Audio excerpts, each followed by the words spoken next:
પ્રકરણ 1 સંવદત્વમ. વેદો ભારતીય જ્ઞાન અને ધર્મ પરંપરાના આદિ સ્ત્રોત છે. ઋગ્વેદ, યજુર્વેદ, સામવેદ અને અથર્વવેદ નામથી જાણીતા આ 4 વેદ પદ્યાત્મક છે. વેદના આ પદ્યોને મંત્ર તરીકે ઓળખવામાં આવે છે. આવા મંત્રોમાં અનેક પ્રકારની સ્તુતિઓ આવેલી છે. આવી સ્તુતિઓ દ્વારા ઉપદેશ પણ આપવામાં આવ્યો છે. ઉચ્ચારણ કરીશું. પ્રસ્તુત પાઠમાં પસંદ કરાયેલા ઋગ્વેદના મંત્રમાં સામાજિક વ્યવહાર અંગેનો ઉપદેશ છે.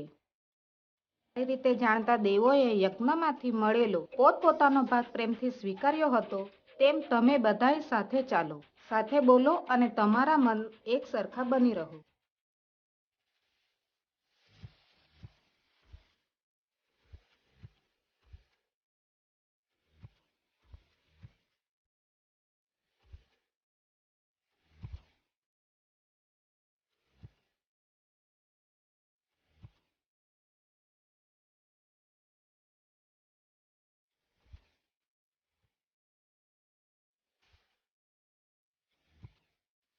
ઓક્સિડેશન અને રિડક્શન. જો પ્રક્રિયા દરમિયાન પદાર્થ ઓક્સિજન મેળવે તો તેનું ઓક્સિડેશન થયું તેમ કહેવાય. જ્યારે જો પ્રક્રિયા દરમિયાન પદાર્થ ઓક્સિજન ગુમાવે તો તેનું રિડક્શન થયું તેમ કહેવાય.